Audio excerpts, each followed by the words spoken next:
Et ben bonjour à tous et bienvenue dans cette deuxième émission de Tranquille. Toujours avec les mêmes personnes, avec d'autres personnes en plus. Donc du coup, c'est pas les mêmes personnes. Bravo à toi. C'est tout de suite. Il y a vraiment qu'un mec en commun. 2 mecs en commun sur 4. C'est vrai. Bon, déjà, le mec en commun, c'est toi, Robin. C'est moi aussi. C'est nous deux. C'est nous deux. Bravo. Et aujourd'hui, on a le retour. Bah non, parce que. En fait, c'est un retour. C'est vrai que il y a eu un épisode qui devait sortir il y a 8 mois. qui n'est jamais sorti. Et il était là.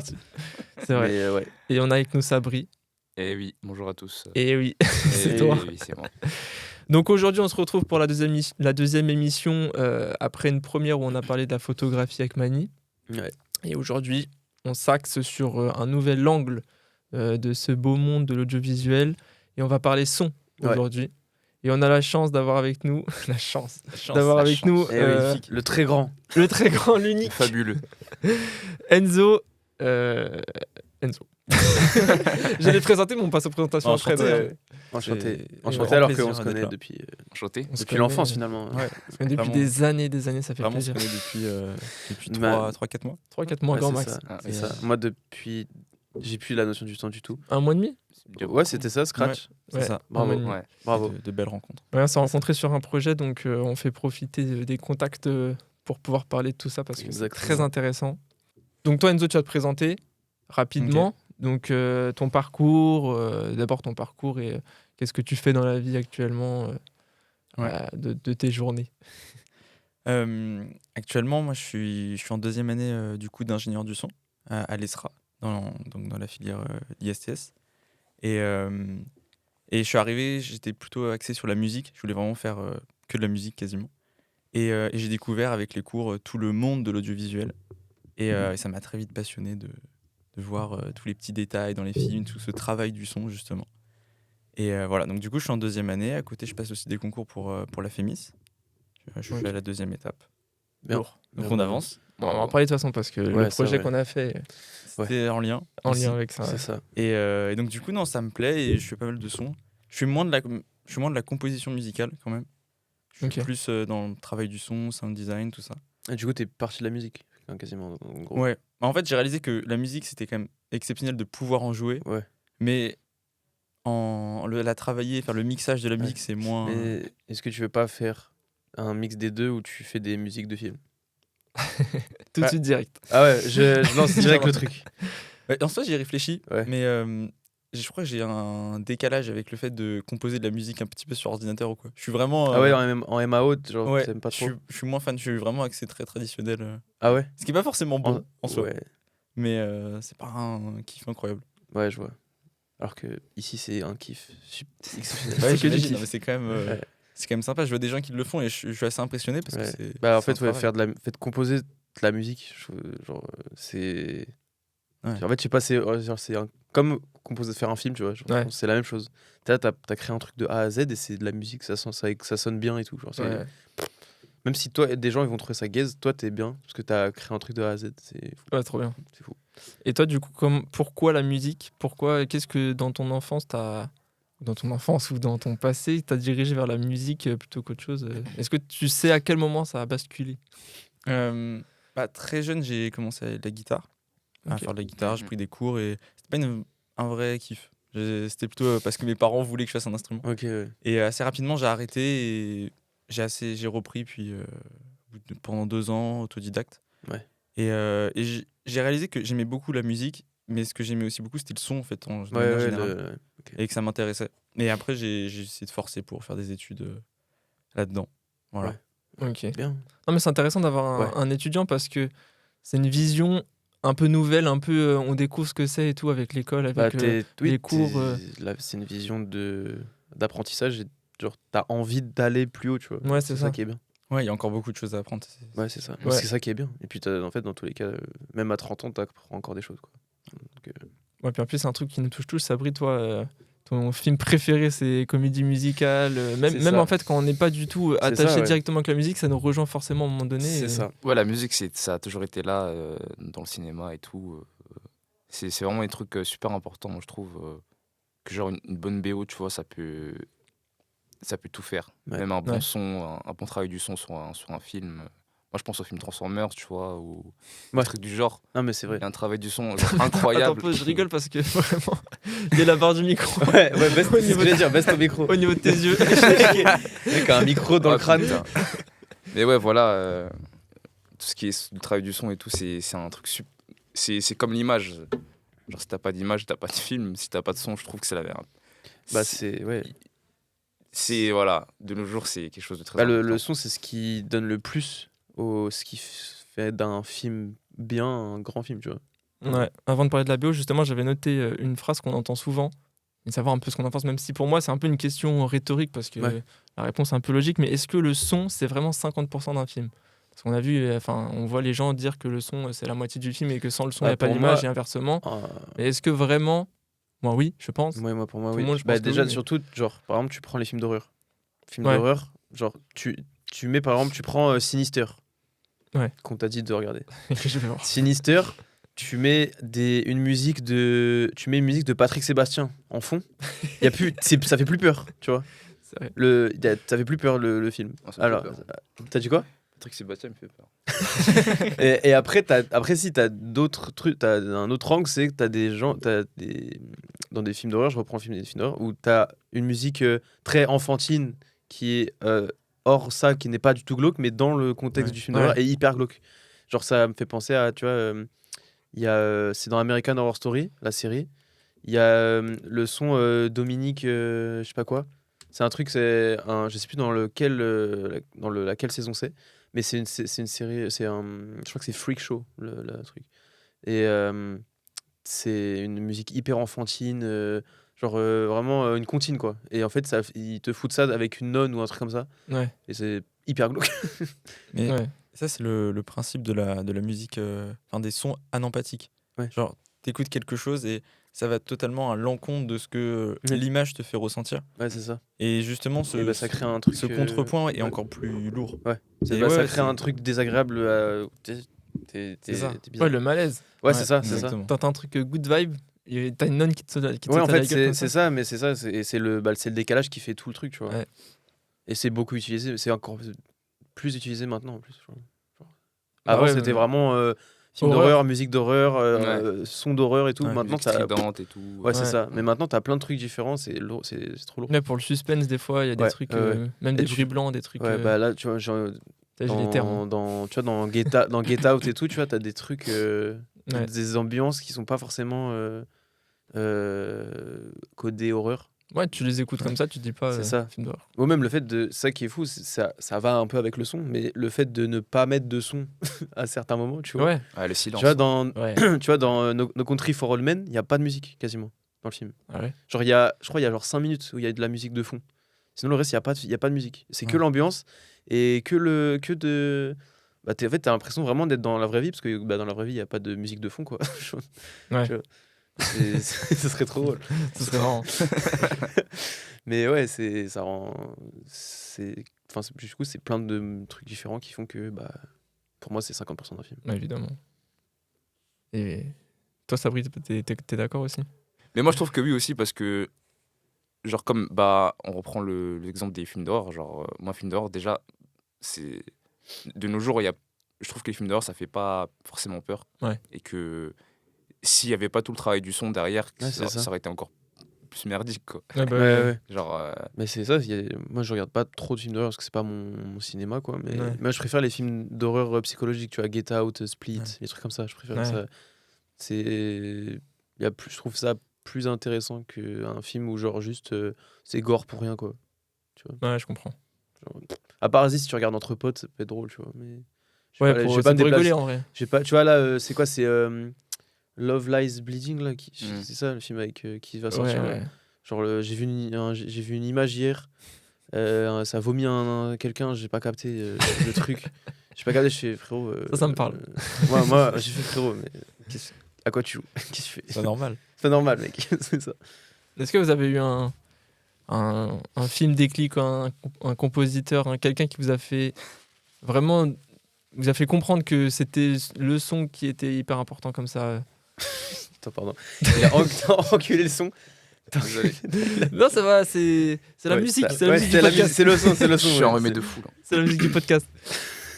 Bah d'ailleurs, Sabri, t'as eu un film, tu peux parler du film. Un film déclic, ouais. Un truc où tu t'es dit, la musique dans le cinéma, c'est trop important, je l'ai compris avec ça. Un film ou quelqu'un. En vrai, il y en a plusieurs. J'aurais plusieurs films. Bah... Moi, j'aime beaucoup Justin Hurwitz. Genre, tous les beaux qu'il a composés pour Damien Chazelle, ça fait partie des bios que j'aime le plus dans le cinéma. Genre First Man, la bio incroyable. Genre, ça colle très bien avec l'univers de l'espace et tout. Genre, je trouve qu'il s'imprègne bien du film auquel il compose, et il y a une alchimie de fou entre lui et Chazelle. Genre. Et après, il y a d'autres films, genre style Last Night in Soho, j'aime beaucoup la VO. Exceptionnel. God Help the Girl, ouais, je vais encore. Faut en parler, la BO est incroyable aussi. Baby Driver. Ouais. Baby Driver aussi. Ouais. Edgar Wright. Hein. Et toi, Enzo? Mais moi, en fait, c'est pareil que toi. Honnêtement, Justin Hurwitz, quand j'ai vu, moi, c'est La La Land qui m'a pris. Ouais. Et c'est vrai que ça m'a tout de suite. Je pense que c'est un des films les plus marquants sur le lien entre la musique, le son, qui m'a lié à cet univers-là. Vraiment. Très d'accord avec toi. Toi, c'est quelle année, La La Land? 2016. 2016. Ouais. Et c'est vrai que j'étais un peu déçu de Babylone. Parce que je trouve qu'il y avait certaines mélodies de La La Land qu'on retrouvait dans le film. Ouais, bah en fait, c'est un peu. Attention. Non, mais c'est dans le même style que La La Land de base. Tu vois, c'est même genre, mais à une autre époque. C'est ça. Je me souviens plus à quelle époque La La Land 16, ça fait longtemps que je l'ai vu. C'est de nos jours. C'est de nos jours. Ouais, c'est ça, c'est dans l'air du temps. Mais c'est peut-être les musiques sont peut-être moins marquantes dans Babylone en vrai. Que dans La La Land, où tu te souviens de. Après, c'est pas le propos. Moi, je trouve que. Le propos. Non, mais tu vois, genre, je veux dire, tu vois, t'as Mia et Sebastian, le thème de Mia et Sebastian, t'as le Another Day of Sun. Je trouve que le thème de Nelly et Mani, elle est très reconnaissable. Non, mais tu vois, je trouve que les gens en parlent moins du thème des musiques de Babylone. En même temps, vu comment ils ont chié sur le film. Ouais, c'est vrai. c'est vrai. Ça aide pas. Non, puis aussi, La La Land, c'est une comédie musicale. C'est dans. Oui, c'est ça. C'est le genre qui veut ça. En fait, Babylone, c'est plus proche de Whiplash que de La La Land, en vrai, je trouve. Ouais. Dans la BO, dans le genre. La BO, en fait, surtout. Ah, dans la BO. Ouais, je comprends. Genre, c'est plus ça. Ok. La La Land. Ouais, La La Land. Après, je pense qu'il y a aussi des grands films genre Drive. Ouais. Mais là, c'est vraiment. C'est pas un compositeur, il y a beaucoup de musique Kavinsky. préexistante. Kavinsky qui a bossé sur le film. Je me souviens plus s'il a fait Night Call pour le film. Parce que c'est sorti la même année, Night Call. Mais l'intro du film sur Night Call, elle est folle. C'est exceptionnel. D'ailleurs, il ressort au ciné. Cette semaine. Night Call? Ouais. Moi j'ai ma place déjà. Night Call, qui a rien suivi. Kavinsky en concert au LGC. Ah ouais. Babylone? Quoi hein? Ok, non, c'est vrai qu'il y a un truc que là j'ai pas noté, mais ça me fait penser à ça. C'est que là on parle beaucoup de films américains, mais personnellement j'ai aucune ref de films français. Film français, genre tu vois, pour moi il y a un compositeur, mais c'est plus récent, c'est plus deep, c'est Vladimir Cosma. Vladimir Cosma, c'est Francis Weber. Il est dans toutes les comédies, La Chèvre et tout, c'est lui qui fait les musiques. Ouais, mais tu vois, on n'est pas dans les musiques. En fait, c'est parce que c'est marquant pour plein de gens, parce que genre je te dis, tu parles genre tu vois, que ce soit mes darons ou des darons de cette génération-là qui ont grandi avec les films de Francis Weber. Vladimir Cosma, ils connaissent tous. Genre vraiment, parce que mes darons, ils ont des potes, ils allaient au concert de Vladimir Cosma et tout. Hein. Genre, c'est vraiment trop connu pour cette génération. En fait, c'est pas notre génération juste. Ouais, mais non, mais je dis que quand on y pense, on n'a pas de musique dans un film français qui nous vient en tête. Tu vois, si je te dis sors-moi une musique d'un film français, tu galères. Ouais, en fait, c'est ça. C'est plus, en fait, c'est pas des musiques. Alors, tu me corrigeras sur les termes, mais je crois que c'est des musiques extra-diégétiques. Wow. Ouais, souvent. Ouais, non, parce que tu vois, par exemple, La La Land, c'est. Enfin, non, c'est pas intradiégétique non plus, mais. J'explique juste. Ouais.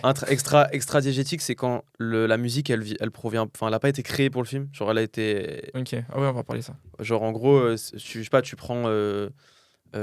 Transformers, je sais plus s'il y a des musiques comme ça, mais et qu'ils ramènent un son de Tupac, tu vois. Ouais. Et que du coup ça n'a pas été créé pour Transformers. Ouais. Mais si la musique elle a été créée pour la BO, là c'est truc, et après t'as intradigétique où c'est en gros le mec dans le film il met une musique, tu tu vois. Ok. Genre, c'est pas en fait, c'est pas la musique qui a été rajoutée en post-prod, en gros. Ouais, c'est genre, il allume la post radio et bam, ça part. Ouais, c'est ça. Tu vois, Baby Driver, tu vois, par exemple, il y a une scène où, tu vois, vous l'avez tous vu ou pas? Ouais. Tu vois, quand il est avec son tuteur, là, qui est sourd. Il est sourd ou aveugle? Il est sourd, non, il est sourd. Il est sourd et il lance une musique et il danse avec lui, tu vois. Oui. Et là, du coup, c'est intradigétique. Ok. Voilà. Ok. Du coup, ça m'a perdu parce que je me souviens plus pourquoi j'ai dit ça. Mais parce que t'as lancé ça sur Par rapport au film français. Ouais, film français. Pas de musique qui me vienne en tête. Ouais. Et après, t'as dit un autre truc qui m'a lancé sur ça. Mais juste pour revenir sur extradigétique et diégétique, moi j'ai pas exactement la même définition. Ah ouais? Mais je sais pas si c'est la manière de le dire ou pas. Ouais, peut-être, ouais. Pour moi, une musique qui était extra-diégétique, de ce que j'ai vu en cours, c'était une musique que les personnages du film ne peuvent pas entendre, tu vois. Ouais, c'est ça. Alors qu'une musique diégétique, c'est genre quelqu'un qui met de la radio. Ouais, c'est ça. Ouais, Voilà. ouais. En gros, en vrai, c'est juste moi qui me suis un peu peut-être mal exprimé, mais Sûrement. c'est ce que j'ai dit. C'est toi. Je m'exprime super mal. C'est toi. Moi, je parle comme un trou de balle. Non, mais ouais, c'est en gros, si, c'est ça. Ouais, c'est peut-être. En fait, non, ouais. En gros, oui, si, je pense que là où je t'ai perdu, c'est quand j'ai commencé à dire intradiégétique et que, en gros, La La Land, le son a été créé pour. Ouais, c'est ça. Mais non, je me suis corrigé après, en fait. Mais ouais. Pas de souci. Pas de Après, problème. Il y a des films français quand même, la musique est marquante. Déjà, il y a le film Les Amants avec Pierre Ninet. Moi, Putain, c'est le seul que j'ai pas vu. Vraiment, Pierre Ninet, pourtant, j'en ai vu plein. Hein. Moi aussi.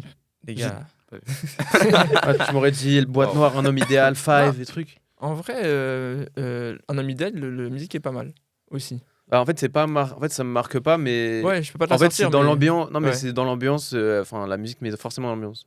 Parce que, en fait, justement, je trouve que la musique d'un film, limite, tu t'en rends pas compte, en fait. Si elle est vraiment bien, ouais. genre, je parle pas des sons des BO, genre, Ouais. où il y a un vrai son avec des paroles et tout, mais les sons ambiants. Je pense que si c'est vraiment bien, c'est que tu t'en rends pas compte. En Ouais. fait. Ça glisse, tu vois. C'est tellement en cohérence avec l'image que en fait c'est 50% du film et du coup, c'est ça, ça et fait du un coup tu t'en rends pas 100%. compte. Tu vois, Back to back. quand tu regardes Joker, la scène où il danse après avoir vas-y, c'est bon, c'est sorti il y a 8 ans. Oui, c'est bon. Après qu'il ait buté les mecs dans le métro, Ouais. quand il danse, tu sais, la musique, elle est présente parce qu'il n'y a pas de paroles et tout, c'est vraiment la musique au centre du truc, mais tu la retiens forcément et tu t'es plus obnubilé par l'image, mais en fait, t'es autant obnubilé par l'image que le son, c'est juste que tu s'en rends pas compte, c'est que Ouais. les deux vont tellement ensemble que tu te laisses guider, quoi. Du coup, t'as des refs. Ça me revient pas, mais tu sais que depuis ça fait 10 minutes, j'essaye de la retrouver la ref. Mais si, il y a Vas-y, il y a un autre film de Pierre Ninet. Oh, le mec, il force. Mais où ils sont. C'est 3 potes et il y a une femme où ils sont tous amoureux de cette femme, justement. Et la C'est pas Five? Non, c'est pas Five. Non, c'est son premier, non? Ouais, c'est ça. C'est. Ah putain. Quand ils mettaient de la comédie française. Oui. Ah, je l'ai plus. Et là, pour le coup, il y a vraiment un groupe de musique français Ouais. qui s'appelle. Je sais plus. Bébé Brune. Non, mais c'est quasiment dans le même style, tu vois. Genre, c'est pas Pistolet ou c'est Ah non, attends, tu parles de Comme des frères? Comme des frères. C'est comme des frères. Ok. Non, Je me l'ai disais bien, confondu. je le connaissais pas.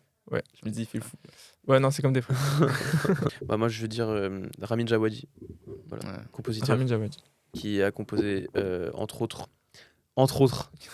Game of Thrones, Ah. Westworld, qui a fait aussi Pacific Rim, hein, qui est un Ah. des plus grands thèmes du cinéma. La guitare électrique est folle. Ouais. Il a fait des jeux vidéo aussi, donc j'ai oublié le nom. Je crois que c'est The Division qui a fait. Il a fait aussi Prison Break. Pas mal. Ça, c'est fou. Entre autres. Entre autres, pas ouf, le mec. Il veut pas laisser pour les autres. Non. Et moi, je veux revenir en particulier sur Westworld, parce que Westworld, pour moi, c'est une des meilleures BO de l'histoire, de tout. De tout. De l'histoire du cinéma. Parce que le mec, il y a un truc qui fait dans le. Donc, Westworld, il y a un univers western, cowboy et tout. Et du coup, surtout dans la première saison. Et en gros, toute la durée de la série, il prend des sons, des classiques de la musique, et il les rejoue, il les reprend à l'univers de Westworld. Ok, stylé. Et genre, il a fait, tu vois, il a repris Painted Black des Rolling Stones. Il a fait en mode du coup western. Back to Black de Amy Winehouse aussi. Il a fait, là, dans la saison 4, il a fait Video Games de Lana Del Rey. Ouais. Et le son est fou. Genre vraiment, le truc. Et à chaque il a fait aussi les White Stripes Seven Nation Army, qui genre tu ne reconnais quasi pas le son, mais en fait il l'a refait en mode avec des instruments asiatiques et tout, parce que dans la saison 2 ça se passe dans un monde asiatique et la culture asiatique, et il a refait aussi Painted Black en mode asiatique. Et c'est vraiment, c'est une des BO qui m'a le plus marqué, si ce n'est la BO qui m'a le plus marqué de ma vie. Ouais. Et depuis, Ramin Djawadi, c'est devenu mon compositeur préféré, mais genre, il n'y a pas d'hésitation. Genre, il y a un film, tu le connais pas, il y a lui en compositeur, tu vois. Ouais, bah par exemple, c'est quoi c'est quelle série que j'ai regardé là? Bah tu vois, c'est la série Le Problème à 3 corps là, sur Netflix qui est sortie. Ouais. Bah il compose, tu vois. Ok. Et en fait, c'est ça qui m'a genre. Ok. C'est Netflix, je crois, ils ont fait un post pour dire ouais, c'est Ramin Djawadi à la compo. Je fais ah, bah voilà. Et ben, je regarde. Il me fallait que ça pour que je regarde, tu vois. Incroyable. Ouais. Ok, ensuite, on va rentrer un peu plus dans le vif du sujet, avec des sujets un peu plus épineux. Épineux. Pas non plus. Je dirais à parler de politique. Ouais, vraiment, pas du tout. Non, moi, je trouve, avec ma toute petite expérience et tout ce que j'ai pu emmagasiner comme truc sur le cinéma et tout, et même de parler avec toi et de faire plein de discussions où on a parlé de ça, je trouve qu'il y a vraiment un problème de considération du son et de la musique en général dans les petites ou dans les grandes productions, que ce soit court-métrage, moyen-métrage, long-métrage, n'importe. Et ça, je l'ai compris en fait parce que, pour raconter un peu ma vie, j'ai été dans une association il y a quelques mois et j'ai rencontré un compositeur et il s'est plaint de ça. Il a dit moi, il avait 30 ans, il s'appelle Benjamin Grossman si vous voulez vous renseigner sur internet. Il a fait beaucoup de courts-métrages et là quand je l'ai rencontré, il était sur son premier long-métrage et il m'a dit ouais, moi j'ai 30 ans, un truc comme ça, et quand je fais des films avec des gens, on m'appelle au dernier moment comme si la musique c'était pas important et comme si putain, j'ai oublié de faire une musique, ça serait bien d'en faire une pour ce moment-là du film, est-ce que t'es chaud et tout, et le film doit sortir dans 2 semaines. Il était un peu saoulé de comment la considération, le peu de considération qu'il a par rapport à son métier et tout. Est-ce que toi t'en as conscience à l'école, est-ce qu'on te l'apprend ou qu'est-ce que tu penses de ça? Ouais, bah c'est sûr que le son, ça a toujours été quand même moins pris en compte ou moins mis en avant que l'image, ou peut-être parce que l'image est quand même l'idée de voir et donc peut-être plus proche que concret, d'entendre. c'est plus concret. Plus concret, exactement. Oui, parce que le son, c'est pas palpable. Donc il y a cette part de choses-là qui rentrent en compte. Oui, je pense que vraiment, il y a une évolution sur le monde du son et de plus en plus de réalisateurs font attention au son. Ouais. Et je pense qu'aussi, du coup, quand on est ingénieur du son, ou que moi je suis en apprentissage, bien sûr, d'ingénieur du son, mais je rencontre des gens avec qui, justement, cette discussion sur du son a de l'importance. Ça donne encore plus envie de s'investir et ça donne envie de pas choisir les personnes avec qui on travaille, mais il y a un peu de ça quand même, parce que bien sûr, je vais forcément travailler avec des gens, j'ai travaillé avec des gens avec qui le son c'était moins important, mais on n'a pas envie de refaire des projets avec eux, naturellement, parce que comme ça on n'avait pas de mérite ou pas d'importance. Alors que justement là, c'est on s'investit à fond, jour et nuit, et c'est magnifique. Ça. Et finalement, on fait ce qu'on aime, et c'est quand même beau. Ouais, c'est ça. Et puis, en fait, il faut juste... Genre, quand tu regardes, par exemple, l'avant de la V1 de Scratch, et quand toi, t'arrives pour faire tes trucs de son, là... tes trucs de son, ouais. Non, mais tu vois, tu fais ta magie, tes trucs... Bah, genre, je fais le montage son et tout. Genre, d'ailleurs, il faudrait peut-être parler du déroulé de... Tu vois, comment il s'en est pris, tu vois, parce que t'as entre guillemets bien sauvé le film quand même. T'as sauvé le film. T'as sauvé le film parce que vraiment, genre tu m'avais envoyé la V1 et je t'avais fait beaucoup de retours sur des trucs qui marchaient pas ou pour dynamisme et tout, mais après je savais très bien que il manquait tout le taf du son derrière, et toi t'espérais que le taf du son soit à la hauteur pour que ça sauve le film. Et au final ça l'a sauvé de ouf, parce que du coup toute l'ambiance du son que t'as mis, plus le montage que tu as fait qui est un petit peu qui est un peu frénétique, il y a du jump cut, ça dynamise beaucoup, et ça te en fait le but du truc c'est de te mettre mal à l'aise, et en fait que ce soit le montage et le son, ça te met mal à l'aise, quoi. Donc, ça veut dire que le taf est bien fait, quoi. Parce que c'est vrai que quand j'ai fini, en fait, je savais qu'il y avait ce truc de son et que ça allait être mieux après. Ouais. Mais quand j'ai vu le résultat final sans le son, je me suis dit c'est chaud, hein. Mais en vrai, pas après, possible. en fait, c'est chaud de se projeter sur un ours. L'ours, c'est le montage brut. Ouais. Voilà. Parce que même, tu vois, quand je faisais les courts-métrages en cours, t'es là, tu montes un truc. Genre, waouh, tu sais, tu te dis, mais là, ça pue sa mère, là. Ça pue sa mère, mon frérot. Tu sais, t'es là, non, mais j'étais avec mon pote monteur, il y a le réalisateur derrière dans le box de montage. Nous, on monte, et genre, on est là, mais ça pue sa mère ce qu'on monte. Et au final, tu vois, on fait ce qu'on peut, parce que, tu sais, des fois aussi, nous, on avait une vision qui était différente du réalisateur. Ouais. Nous, on avait une vision beaucoup plus. Genre, on peut aller très loin vite, tu vois. Genre, on est plus dans le délire des clips et tout, avec mon pote, et du coup, on pouvait vraiment aller vite, très loin. Et le réalisateur, lui, était beaucoup plus sobre, tu vois. Ouais. D'ailleurs, il y en avait beaucoup dans les écoles comme ça, des mecs plus sobres qui se brident un peu créativement, tu vois. Ouais. Et du coup, nous, on était là, on fait, mais ça apporte rien, quoi. Genre, c'est juste des cuts, des plans différents, et c'est tout, quoi. Ouais. Et au final, après, les mecs, ils arrivent avec le son. Et ça embellit le truc, quoi. Et c'est pour ça, ça revient aussi ce qu'on dit, tu vois, quand tu crées un court-métrage de toute pièce, donc un métrage, c'est là que tu vois que oui, le son, c'est 50% du film. Ouais, c'est ça. Toi, quand tu as reçu la V1 sans son, tu t'es dit quoi dans ta tête? C'était quoi ton déroulé de construction du son et tout? Tu t'es dit, qu'est-ce que je dois faire? Honnêtement, quand je l'ai vu, j'étais un petit peu en mode, waouh, il y a du boulot quand même. Ouais. Mais ça m'a pas effrayé, honnêtement, il y avait plein de choses que j'ai vues dans le court-métrage qui m'avaient vraiment plu. Ouais. Et je me suis dit, il y a plein de trucs hyper intéressants à aller chercher. Après, je pense que pour la manière de travailler, c'est ça, sur le son, j'ai commencé justement par travailler les voix quand même. Parce que oui, c'est le truc premier. Ouais, c'est quand même un truc assez essentiel. Donc pour que ce soit assez beau, pas qu'il y ait de mauvaise résonance, enfin voilà, avoir un truc assez beau sur l'ensemble. Et après, très rapidement, je crois que j'ai fait les petits détails. J'avais un peu peur de me lancer dans le gros, de créer toute l'ambiance, tout ça. Ouais. Et surtout quand j'avais commencé à faire ça, j'étais pas encore chez moi totalement. Ouais. Donc du coup, j'avais pas tout mon matériel. Et du coup, ça c'était un peu embêtant.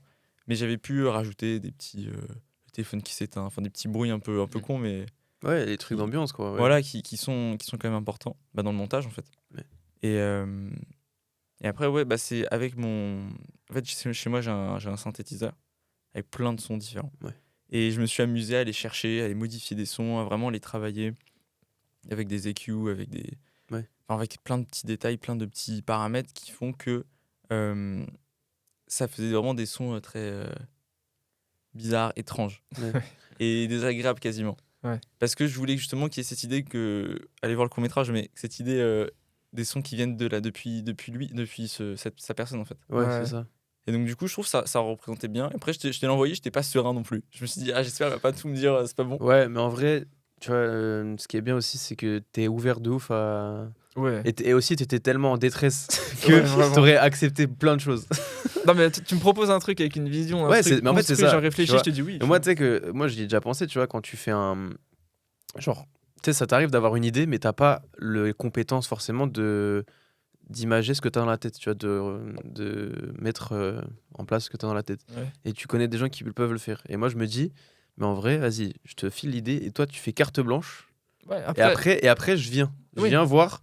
Et en vrai, si ça me convient, c'est carré, tu vois. Ouais. Mais et en vrai, je trouve que c'est la meilleure manière de taffer parce que du coup, ça veut dire que le mec, tu le laisses penser comme il veut. Et toi, il va faire des trucs que toi, auxquels tu t'aurais jamais pensé, tu vois. Ouais. Et du coup, ça peut ramener un truc de fou. Et c'est souvent comme ça que tu fais les meilleurs trucs. Ça m'a ouvert vraiment un monde genre hyper artistique. Ouais, c'est ça, c'est hyper large, quoi. T'as un panel de ouf, t'es pas bridé du tout. En fait, il y a parfois un réalisateur qui va te donner des idées qui sont pas vraiment ce que t'aimes faire, mais tu t'adaptes. Parfois, il va te donner des idées et t'es en accord avec ces idées-là, donc t'avances hyper bien. Et parfois, comme là, c'était un peu ça finalement qu'il y avait déjà. Mais tu m'as aussi laissé quand même une grande carte blanche. Ouais, c'est ça. Ouais. C'est et ça m'a quand même pas mal aidé parce que du coup, je me sentais vachement libre. Et tu me donnais aussi beaucoup de confiance. Et du coup, c'était agréable d'être dans cette confiance, en fait, tout simplement. Donc c'était top. Après, le truc de la Fémis, c'était un peu aussi ton projet. Je voulais pas que... je me sentais un peu obligé de te laisser le truc et de me dire que ce que tu vas proposer, c'est un truc que tu as fait. Et donc, si tu as envie de bosser des trucs en particulier. Mais au final, ça s'est bien goupillé. Enfin, genre, ça s'est fait naturellement. En fait, on a fait un truc qui nous allait tous les deux. Ouais, ça fait un bon compromis, quoi. Un compromis qui allait à tout le monde. Après, moi, je voulais pas que tu modifies ton travail pour moi parce que ça me gêne aussi un peu. Mais ouais, finalement, ça s'est bien fait. Et...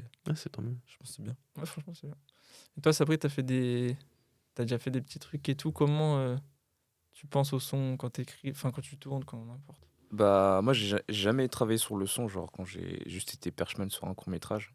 Mais je trouve le son c'est vraiment un truc ultra compliqué, genre les gens qui travaillent dans le son, moi je vous respect de fou hyper parce dur. que vraiment c'est hyper dur parce qu'il y a tellement de trucs à connaître, il y a tellement de c'est un truc de fou. Ouais, mais puis même genre pour rebondir sur ce que tu dis, le taf d'un genre sur l'image, en fait c'est visuel, tu vois. Genre c'est en fait tu vois si c'est gaze, tu le vois alors que je trouve que en fait le son c'est beaucoup plus subjectif que l'image, tu vois. Et par exemple pour quand tu travailles sur le mixage d'un son et tout, il y a tellement de trucs à connaître. Les fréquences, comment ça s'appelle, les décibels, les hertz, les trucs, c'est un enfer. Genre tu vois, moi à mon petit niveau pour mon passe-temps, je fais des prods, tu vois. Il y a 10 jours, je suis allé voir un pote qui lui fait des prods depuis longtemps et qui est hyper calé. Et, il parlait de trucs. Qu'est-ce que tu me racontes?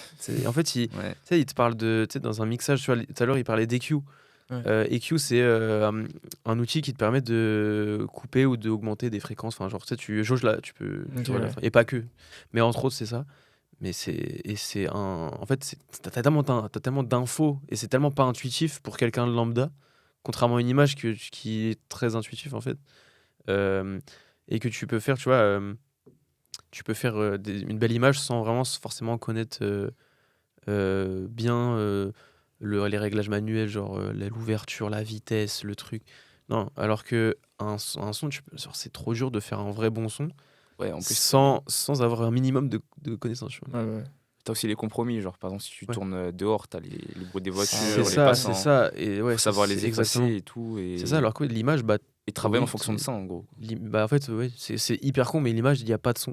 Donc c'est c'est beaucoup plus facile. C'est brut, quoi. Et en fait, c'est plus facile à manipuler en fait. Genre si t'as envie que le siège là-bas il soit dans le champ, bah tu le mets, et si tu veux pas tu tournes comme ça. Alors que si tu veux pas que là, tu vois, depuis tout à l'heure il y a des gens qui gueulent, si tu veux pas que eux ils soient au montage, bah là c'est au montage son, bah, il faut aller sur un logiciel pour aller, hop, tu vas les basses fréquences, les hautes fréquences, tu vas jauger, tu vas augmenter pour que ça tout soit bien et que derrière là t'entendes pas les mecs qui gueulent.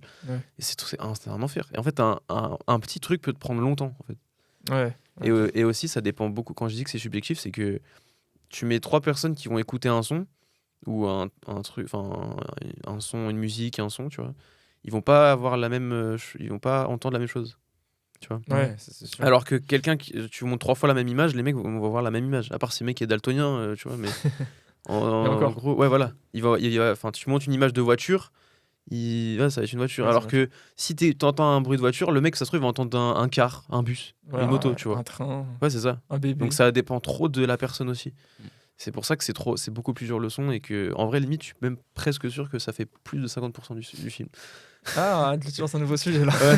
Je suis presque sûr, parce que il y a des fois, c'est en fait, et même dans tous les trucs audiovisuels, genre je trouve que même là, tu vois, tu fais un podcast. Si c'est bien, on a là, tu vois, en vrai, je trouve que avoir un bon son, c'est mieux qu'avoir l'image qu'on a là, tu vois. Parce que le son, c'est le truc le plus agréable à entendre en fait. Et si on faisait un truc muet, enfin oui, c'est le plus agréable à apprécier plutôt, on va dire. Et alors que si tu écoutes, si tu regardes là, si on faisait le podcast avec une super image de ouf mais un son de merde, bah t'as pas envie de rester parce que le son pue en fait. Donc pour moi, c'est limite, ça fait plus de 50%.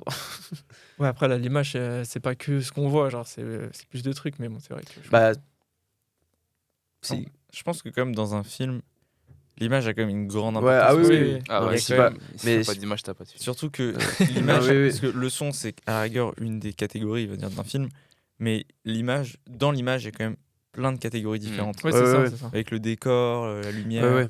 Oui. Ouais, mais en fait, moi, je parle vraiment de l'image brute où, genre, quand tu filmes, tu vois, t'as une image qui ressort. Enfin, tu vois, Ouais. peu importe comment elle est composée, c'est une image et la personne va voir la même. Enfin, les gens vont voir la même chose parce que bah, c'est beaucoup plus facile à comment ça s'appelle à digérer, interpréter, tu vois. Ouais. Après, bon, t'as des images où, vas-y, bah, c'est. Ouais, encore non, parce que même, tu vois, genre, je prends, tu vois, les trucs d'arrière-plan, les comics d'arrière-plan et tout, en fait, c'est pareil. En fait, bah, l'image, en fait, les gens voient, en fait. Tout est fait pour que tu vois le truc. Ouais. Donc, c'est ça. Alors que le son, et le nombre de fois où tu es un compositeur et tout, il va mixer un truc que personne va entendre. Genre, personne entend à l'œil, mais lui, il va entendre parce que voilà. Mais c'est un détail qui va faire la gif, mais que personne va entendre, tu vois. Alors qu'en image, c'est plus. Parce qu'en fait, ça touche tout le monde une image. Comme déjà, tu vois, je trouve que tu poses moins la question sur ce que tu entends que sur ce que tu vois.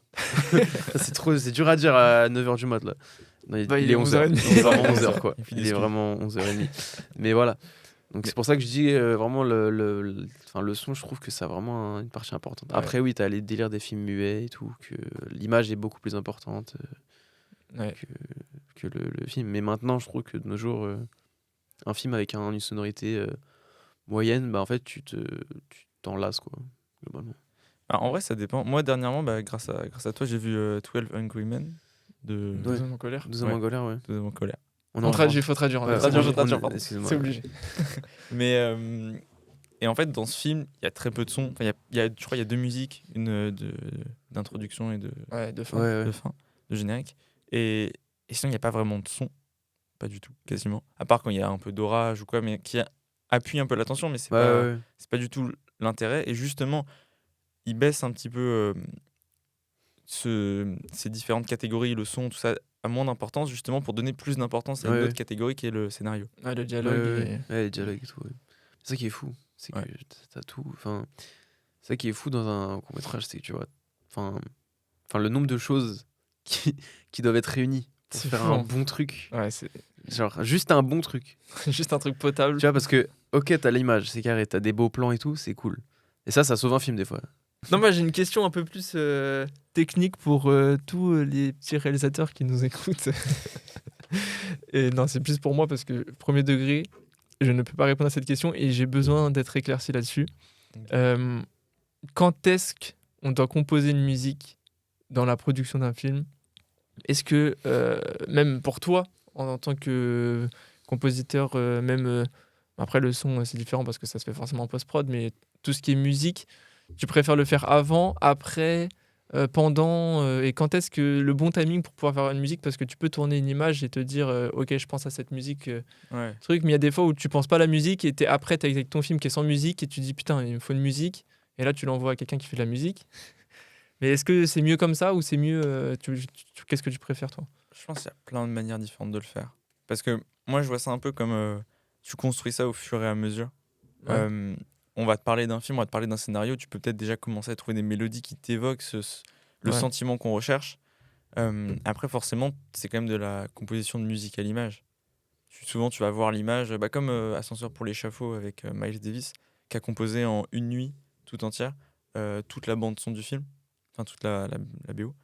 Et donc là, c'était vraiment l'idée de composition musicale à l'image, mais tu peux quand même trouver toutes tes idées, les travailler, trouver des thèmes, et puis parfois ce thème va coller avec ce que tu veux. Mais je pense que ça peut être une manière de se plonger dans le film. Après, c'est vrai que si tu as un grand compositeur, que tu as plein de films à faire en même temps, forcément, c'est compliqué de s'investir avant, pendant et après le tournage. Donc, je pense que ça peut être bien de le faire en continu, ou du moins d'y réfléchir et de le travailler. Après, moi, de ce que je vois et de ce que je fais, c'est beaucoup de composition de musique à l'image. Oui, même pour à l'école et tout. Mais même, tu vois, il y a assez souvent aussi les réalisateurs, ils donnent une musique référence aussi. Ouais. Genre, tu vois, imaginons, tu veux tu veux faire un film des années 50 ou je sais pas, un truc comme ça. Non, je reprends un autre exemple, genre un film genre Mission Impossible ou un truc comme ça. Et que tu veux une musique qui ressemble un peu à Mission Impossible, genre qui a un peu la même intensité et tout ça. Le réalisateur, il va te donner ça. Il va te donner la musique en te disant ouais, je veux ça, mais après, il va donner des directives sur l'émotion que la musique doit ressentir, l'intensité aussi si elle est différente. Les instruments aussi, parce que si le mec il te ramène de la trompette et que toi tu voulais du piano, c'est un peu chiant, tu vois. Mais du coup, c'est aussi important la musique référence, tu vois, parce que déjà, ça, mine de rien, ça image beaucoup pour le compositeur. Genre, il dit, bon, ok, je capte où est-ce qu'il veut aller sur. Parce qu'en gros, genre, c'est bien aussi d'avoir un panel large, mais je pense que c'est bien aussi des fois de savoir où tu veux aller un minimum, tu vois. Ouais. Parce que quand tu arrives et tu dis, bon, compose une musique pour mon truc, et tu te poses devant le. Enfin, tu sais, t'es avec ton instrument et tu dis, bon, alors, ouais, j'ai pas les émotions, l'ambiance. L'époque peut-être aussi, tu vois, le temps, le lieu, enfin tout. En fait, la musique, ça dépend trop de plein de choses, en fait, de trop d'éléments. Du coup, avoir des musiques références, pour moi, c'est essentiel. Après, là, on reprend la discussion de tout à l'heure où on disait que le réalisateur, il doit avoir aussi un intérêt pour la musique et d'y penser, parce que si t'envoies ton scénario à un mec et que tu lui dis fais-moi une musique pour mon film, c'est ça, tu vois, t'es con, quoi. Et puis, en fait, c'est ça. T'as des réalisateurs aussi qui vont te demander de faire une musique, mais qui ressemble exactement quasiment à une autre musique, tu vois. Juste pour reprendre l'émotion, reprendre les idées que ça t'évoque, mais sans payer, tout simplement. C'est ça, non mais c'est clairement ça. Ouais. Puis t'en as d'autres aussi, tu sais, pour des références aussi, tu vois, par exemple, je sais que t'as des films où, par exemple, on reprend la musique de Mission Impossible, qui est culte, tu vois, la musique de Mission Impossible, et maintenant, quand il y a un délire de comment ça s'appelle, pas de braquage, mais voilà, d'infiltration, espionnage, voilà. C'est souvent que dans un film, ou même moi, la dernière fois que j'ai vu, c'était dans, je crois je sais plus si c'est dans South Park ou pas, où ils reprennent la musique, mais genre ça, c'est les premières notes pareilles, et après, les accords changent, tu vois. Et en gros, t'as capté qu'ils faisaient référence à Mission Impossible, mais c'est pas Mission Impossible. Du coup, c'est aussi ça, juste pour te rejoindre. Voilà. Ouais, d'ailleurs, tu parles de Mission Impossible. Ouais. On peut parler des BO et l'importance dans la culture même, et comment un film peut devenir mythique grâce à sa musique. Donc on pense tout de suite à Star Wars, Harry Potter et tout. C'est impossible. Donc est-ce qu'un film est bon parce que sa BO est bonne? Est-ce que après ça c'est oui, parce qu'on le voit, on l'a vu avec les films que j'ai dit là, mais ça le met dans une autre dimension. Je sais pas quoi dire comme phrase. C'est ouais. Je trouve que ça les rend plus cultes. Genre, les Star Wars, c'est des très bons films, mais t'as le thème du film, genre, il est reconnaissable par tous. Genre, je pense que tout le monde le connaît. Même quelqu'un qui n'a pas vu le film. Ouais, c'est ça qui est fou. Genre, c'est comme pour les personnages, genre, même si un mec il a pas vu C3PO ou je sais pas, des deux, il sait qui c'est, tu vois. Là, c'est la même chose pour la musique, même pour Harry Potter et tout. Tu vois. Je pense que moi, je vois un peu comme ça. Pour qu'un film soit marquant, une musique soit marquante, ou enfin une expérience en tout cas soit marquante, je pense que ça se passe dans le détail. Et parce que on peut avoir quelque chose de beau, de bien fait, mais je pense que c'est le détail qui fait que c'est quelque chose de réussi pleinement et qui va marquer les esprits. Et je pense que c'est comme ce qu'on voit dans Star Wars avec la musique, avec plein de détails dans chaque catégorie d'un film en fait, et qui ont chacun leur importance. Et je pense que tout ça ensemble fait que justement ils apportent plus en fait. Et c'est ça qui fait que c'est marquant. Là, si on parle de la musique de Star Wars, oui, cette musique elle est incroyable. Et donc justement, je me répète. C'est dans le détail. C'est dans le détail. Non, mais c'est vrai, ouais, non, mais si, ça fait une boucle. Moi, je le vois comme ça. Non, mais aussi, il y a des trucs d'image où la musique, elle diminue, elle s'arrête au bon moment, et du coup, c'est des images qui te rentrent en tête. Et tu vois, il y a des pauses dans la musique qui sont au bon moment, l'intensité. Ça, mais ou même, t'as des musiques où, en fait, ça te rappelle en fait, ça. Tu sais, il y a des fois, t'as une image qui te marque, ou une scène qui te marque, mais juste par l'image. Enfin, une image qui m'a marqué par le son. En gros, l'image n'est pas... Enfin, elle est un peu marquante, mais elle m'a encore plus marqué grâce au son. Genre, je me suis rappelé grâce à la musique. C'est quoi ? C'est une dinguerie de pas laisser finir. C'est une dinguerie de pas laisser finir. C'est quoi là? Tu parles trop, frère. Ça y est. Mais ça me stresse. Je veux savoir ce que c'est. Bah oui, mais je laisse un peu de suspense dans la phrase et tout. Vas-y. Du coup, non, la phrase. Le film. C'est quoi? C'est Across the Spider-Verse. Ok. Dans le film. Et en gros, vas-y, le film il a 1 an, ça y est, les frères. C'est quand. Vous l'avez tous vu? Ouais. Ici, ouais. Quand il meurt, là. Bah ouais, exactement. En gros, à la fin, quand t'as le deuxième Miles Morales qui enlève le casque du rôdeur, Ouais. il y a la musique, elle est folle. Genre, il y a des. Comment ça s'appelle? Une descente d'octave. C'est des cuivres, je pense, il me semble. Ou alors des synthés, mais ça ressemble plus à des cuivres. Et genre tout ça, plus la scène, plus. Et tout le thème de cette scène-là, qui est d'abord. Donc, t'as le thème du rôdeur avec des sons en fond, d'abord. Et après des sons au premier plan. Et plus entre-temps, donc dans les dialogues, t'as des moments de pause avec juste un petit pad en fond d'ambiance un peu strident et tout. Un peu à la Jordan Peele, on peut le dire.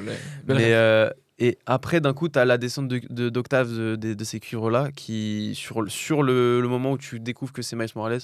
Et c'est la scène qui m'a le plus marqué du film grâce à la musique, tu vois. Alors que... Ouais. Tout le film est marquant. Tout le film est choquant, t'as retenu ça. Ouais, exactement. Non, mais d'ailleurs, ça fait une belle transition sur un truc que tu voulais parler. C'est que je trouve que ce film-là, c'est le dernier depuis. Enfin, en tout cas, c'est le seul depuis longtemps qui s'impose comme référence dans la musique et dans la BO. Ouais. Dans la BO. Et c'est vrai que tu disais que. Vas-y. Non, parce que je disais... Oui, voilà, belle transition. Il est fort. Non, parce que je disais, moi, que je trouve que les BO de maintenant, ou les thèmes de maintenant, genre les thèmes principaux des films et tout, sont moins marquants que les thèmes des films cultes. Ou même, tu vois, par exemple, pour moi, un des derniers thèmes vraiment marquants, c'est le thème d'Avengers, tu vois. Ouais. Genre, où tu le connais, enfin, quand tu l'entends, tu sais que c'est Avengers, tu vois.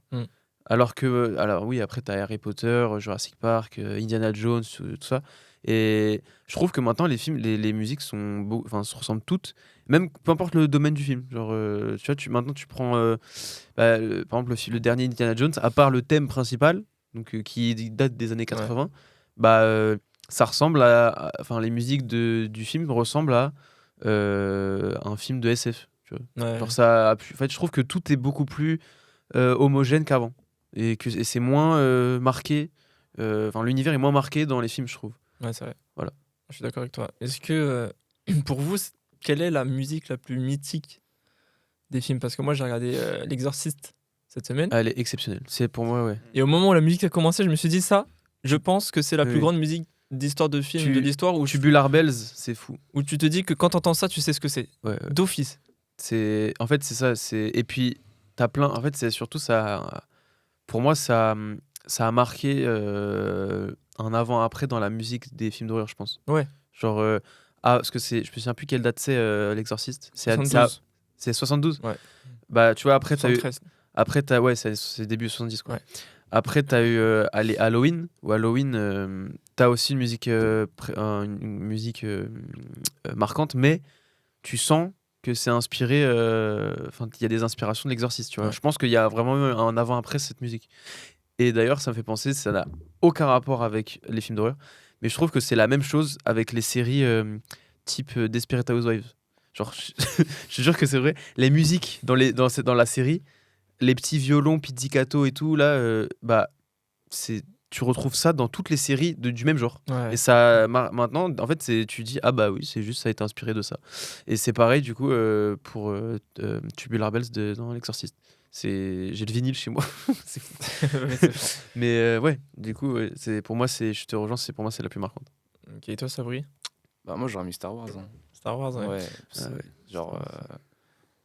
la musique de Star Wars, genre la première note, tu sais déjà que c'est Star Wars. Genre. C'est un peu une hymne de cinéma. C'est l'hymne de SF. Ouais. Et toi, Enzo, t'as une musique classique, mythique, la plus grande pour toi? Comme ça, pour changer de ce que vous dites, je sais pas si... J'ai bien aimé Le Bon, la Brute et le Truand. Exceptionnel. Ouais. Ennio Morricone, bravo. En fait, t'as tous les noms des... Oui. Je crois que c'est Sergio Leone. C'est les films de Sergio Leone. Ouais. Et non, ouais, ça m'a pas mal marqué. Après, bien sûr, il y a toutes les grandes franchises comme Star Wars ou Avengers. Là, il y a quand même quelque chose. Ouais, pardon, t'as fini? Oui, excuse-moi, sinon j'allais couper la parole. Mais parce que ce que je voulais dire par rapport au film Le Bon, la Beauté et le Truand, c'est que c'est pas forcément que le thème. Genre, c'est tout le film. Ouais. La musique est marquante. Parce qu'en fait, t'as des moments de tension et tout. La musique, t'as pas vu? Non. T'as pas vu Le Bon, la Beauté et le Truand? Non. Faut voir. Hein. Ouais, je sais. Faut voir. Je voulais pas y venir. C'est classique de ouf. Hein. Non, mais parce que western, en vrai, c'est spé un peu. Tu vois, genre, je peux comprendre que ça attire pas. Parce que vas-y. Surtout que c'est vieux et tout. Mais en vrai. mais ça m'attire. Non, mais est-ce que. Ouais, non, mais. me casse pas la gueule. J'ai rien dit. Ça m'attire. Ça va. Je l'attire en fait. En plus, il est encore au cinéma. Enfin, il est dans plein de cinémas. Encore au cinéma depuis. Bah, si tu trouves une séance, je viens avec toi. Parce que j'ai envie de. Il y en avait là. Bah, il y a une semaine. Bravo. Il y avait La La Land, il y avait le Brut. Ouais, bah, j'espère que là, c'est UGC Normandie, s'ils peuvent le ressortir. Ça serait pas mal. Voilà. Non, mais c'est même pas dans UGC, mais je sais plus c'est quel cinéma. Ouais, c'est Christine, Balzac et tout. Ouais, c'est un truc comme ça. C'est pas la Cinémathèque, mais c'était. Cinéma des écoles, des trucs comme ça. Mais ouais, bon, en fait, Blond Après t'es truand, en fait, c'est vraiment donc t'as le thème qui est fort, tu vois, mais t'as toutes les musiques. Genre, en fait, t'as l'impression que c'est une seule musique pendant 1h30, en fait. Je sais plus combien dure le film. Mais t'as l'impression que c'est une musique en plan séquence. C'est l'équivalent d'un plan séquence de musique, tu vois. Putain. Et c'est exceptionnel, vraiment. Tu m'as bien vendu, là. Bravo. Je voulais revenir sur un truc que tu avais dit, genre que Robin il retient les noms des compositeurs. Ouais. Je trouve que ça montre aussi l'évolution du son et de la musique dans le cinéma. De ouf. C'est que les gens à l'ancienne, ils connaissaient aucun nom de compositeur ou quoi, et là maintenant tu peux sortir des Ennio Morricone, ouais, mais du coup, des Ramin Djawadi et tout, Justin Hurwitz. Ouais. Mais je trouve par contre, il y a moins de compositeurs. Enfin, tu retiens moins les compositeurs de maintenant. Enfin, je trouve qu'ils sont moins mis en avant. Tu vois ce que je veux dire? Ouais. Genre, tu vois, Ennio Morricone, John Williams, t'as qui d'autre? Pourquoi j'en ai que 2 alors que j'en connais plein? C'est fou. Je pense que personne n'en doute. Moi je doute un peu, mais. Attends, Ennio Morricone, John Williams. Il y en a plein. Ouais, mais ça me stresse depuis en avoir. Peut-être que ça rejoint aussi le fait que tu dises que justement, il y a moins de musique marquante. Ouais, en fait, c'est ça, c'est justement, ça appuie de ouf que ce que j'ai dit tout à l'heure, ce que Sabri dit. C'est vraiment. En fait, tu vois, même par exemple, qui connaît le compositeur de Joker, par exemple? Ludwig. Ouais, je crois que il me semble que c'est un Hongrois ou un Bulgare, mais le nom est imprononçable, mais il est pas connu, tu vois. Alors que les autres, mais ils sont tellement, enfin, genre, je sais pas, c'est. Et même, tu vois, un des derniers, tu vois, Ramin Djawadi, et si Justine truc là. Justine Triet qui a fait la musique de Damien Chazelle, exceptionnel. Le mec qui mélange tout. Archi trop.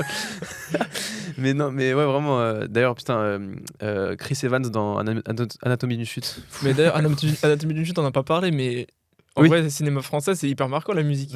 Ouais, c'est ça, c'est une vanne qui devient un vrai sujet de ouf. Un vrai truc. Parce que oui, la musique est dingue de ouf parce elle est folle. De base, c'est le sample original, c'est la musique originale du sample qu'a utilisé 50 Cent pour PIMP, la musique. Ouais. Je suis seul. Non, parce que je sais pas. Et du coup, ouais, maintenant en fait, quand j'entends le son, je pense à Anatomie d'une chute. Toi, tu parles du son du début. Ouais, l'interview. Qui est tout le temps. C'est le son, tu vois. Moi, je parle du piano. Hein. Ah non, moi je parle de l'autre parce que le piano c'est un thème. C'est déjà connu, je crois. Le thème il est déjà connu, je crois. Ah ouais. C'est un thème. C'est pas une composition originale. Le manque de culture. Il me semble que c'est une compo d'un. Enfin, pas une symphonie, mais genre une compo à la. Pas Chopin, mais tu vois, c'est de ce trompe d'artiste-là. Il me semble. Hein. En plus, je crois que j'avais déjà entendu, mais ou alors c'est moi qui tripe. Mais en tout cas, moi je parle du son que. En plus, ils en reparlent dans le procès. Ouais. Mais ça, et d'ailleurs, ça c'est une musique intradigétique, du coup. Ouais. Voilà. Pour revenir. Après, cette musique, on la connaissait déjà, non? Enfin, perso, je la connaissais déjà. Oui, mais je veux dire. Donc, c'est pas musique marquante du film.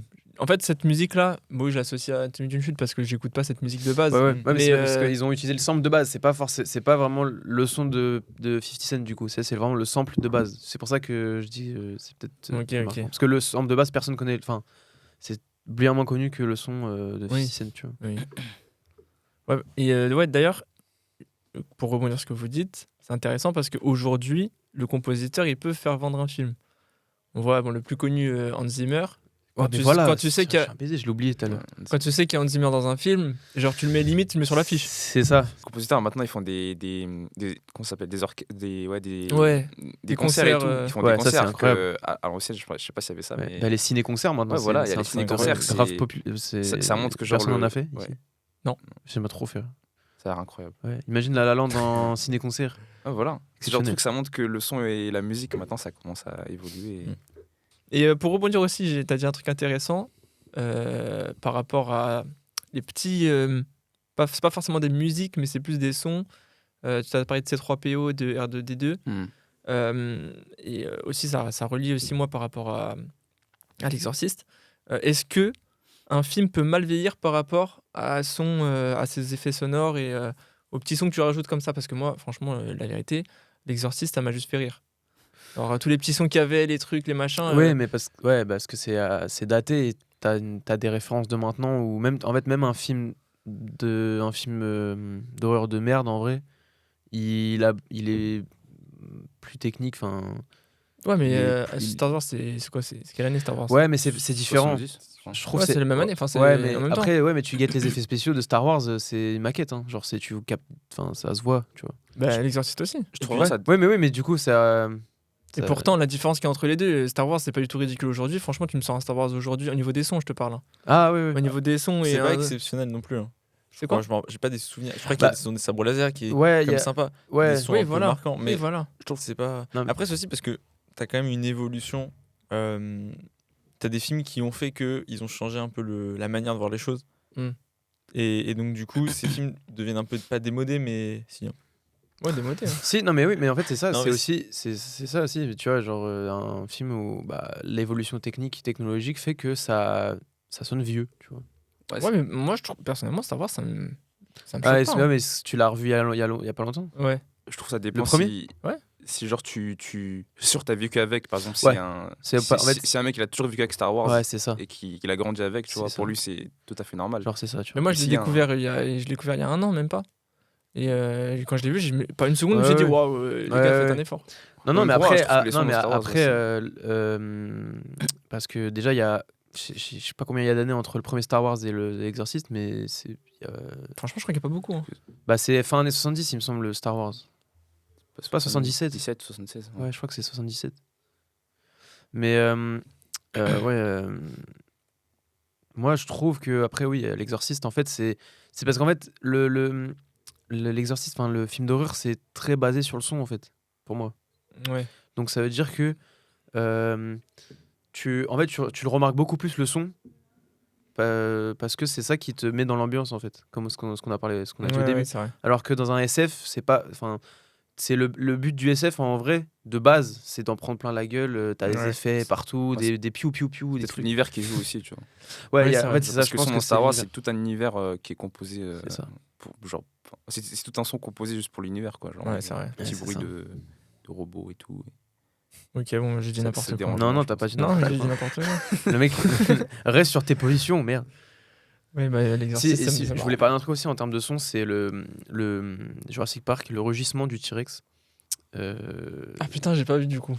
Ah putain, t'as pas vu. Ah putain, je suis dégoûté. Je vais regarder juste pour ça. Ouais, en fait, le rugissement du T-Rex, du coup, qui n'est pas du tout un T-Rex. Non, oui, c'est pas un T-Rex, c'est un mix de plusieurs sons. Il y a même un son d'humain, un cri d'humain qui est mixé dans. Genre, ils ont pris je crois, de la baleine, c'est fascinant, ça. Et ils ont fait le cri du T-Rex de Jurassic Park. Et au final, le truc, quand le premier rugissement sur la scène de nuit, je te sens te spoiler, quand l'apparition du T-Rex dans le film, ça n'a pas vieilli d'un poil. Genre c'est toujours choquant. Ça, c'était quelle année ça? 93, je crois. Ah, c'était plus. Ouais, mais après, c'est des vrais effets spéciaux et je te dire, ça commence tout juste à. En fait, il y a des plans larges qui commencent à mal vieillir, mais dès le 2, ça a déjà moins bien. Enfin, ça a déjà moins mal vieilli que ça. Ouais. Tu vois. Là, et je veux dire, t'as des films qui sortent maintenant où les films sont moins bien faits que Jurassic Park. Tu vois. Oui. Après, je pense qu'un film peut vieillir, mais je pense que s'il y a l'idée qui est recherchée, et le travail qui est fait nécessaire et qui fait qu'il est original, je pense qu'il vieillit moins bien. Je pense que c'est aussi l'idée de Star Wars, où je crois que c'est R2D2, où c'est des cris d'enfants. C'est que des cris d'enfants qu'ils ont fait. Je pense aussi, je sais pas quand c'est sorti, mais La Guerre des Mondes. Lequel ? Le 1 avec Tom Cruise. Ah, parce qu'en fait, non, parce que celui de Tom Cruise, c'est un remake des années 60, je crois, ou c'est un 50. Non. Mais celui de Tom Cruise, genre, quand il y a le gros vaisseau extraterrestre qui arrive, exceptionnel. Qu'on le voit arriver à ce moment-là. En fait, c'est un son, par exemple, c'est un son made in France. C'est un son de métro. Ah ouais ? Ouais. Incroyable. Je savais même pas. Alors que c'est un de mes classiques du ciné, Le Guerre des Mondes. Et d'ailleurs, vous l'avez vu ou pas ? Pas vu encore. Non, faut regarder. J'ai l'impression d'avoir vu aucun film à chaque fois. Faut regarder. Oui, parce qu'après, moi je suis axé film catastrophe SF et toi c'est pas trop ton style de base. Ouais, c'est ça. Mais La Guerre des Mondes, Spielberg, en vrai, le film est fou et t'as des scènes dedans, c'est fou. Et le bruit du vaisseau, la scène du paquebot, tu vois. Ouais. Bah, la scène, il y a un son que le font les extraterrestres, enfin c'est le son du vaisseau. Il est genre il te porte il porte, tu vois, genre, t'as vraiment l'impression d'être dans la scène, quoi. Je voulais revenir sur un truc aussi. Vas-y. Genre le fait sur la question du est-ce que le son c'est 50%, je trouve que dans la SF c'est plus genre c'est plus important plus important peut-être pas, mais j'ai pas le mot. C'est plus impactant que dans les autres genres, je trouve. Parce que genre dans le truc de SF, faut vraiment créer un univers tout autour du son, genre comme Star Wars ou en vrai, ouais. Mais après, si t'as quand même l'horreur, tu vois, l'horreur. L'horreur aussi, parce que je trouve que c'est les deux thèmes. C'est axé sur l'ambiance aussi. L'horreur et la SF, c'est vraiment les deux genres où genre le son il est hyper important. Ouais, bah c'est ça. Moi, je trouve que ça se défend un peu parce que j'avais vu un reportage sur un mec qui travaille justement tous ces univers sonores, mais le visuel des univers sonores, crée tout le fond, tout ça. Et ça aussi, c'est hyper artistique, enfin, c'est très libre et c'est on dit j'aimerais bien qu'il y ait ça et tu crées. Et donc il y a d'un côté il y a ça, mais du coup je pense que tous les départements du cinéma justement sont plus poussés quand par exemple quand c'est de la science-fiction. Et justement pour le son aussi. Mais là c'est pour Dune où c'est le son des vaisseaux. Je sais pas si vous avez vu ce reportage, c'est sur Le Monde. J'ai dû voir passer. Où c'est une addition sonore de ronronnement, de battement d'ailes d'une sorte de gros scarabée et de battement d'une sorte de voile, d'une tente. Tu vois, genre, penser à ça. Et genre, t'additionnes tout ça et ça te fait un vaisseau. Et en fait, ça fonctionne super bien. En fait, c'est trop fort. Genre, moi, tu sais, je me dis, mais le nombre de choses qu'ils ont dû tester pour au final trouver que c'est un des voiles de scarabée. Enfin, des ailes de scarabée, plus un voile, plus un chat.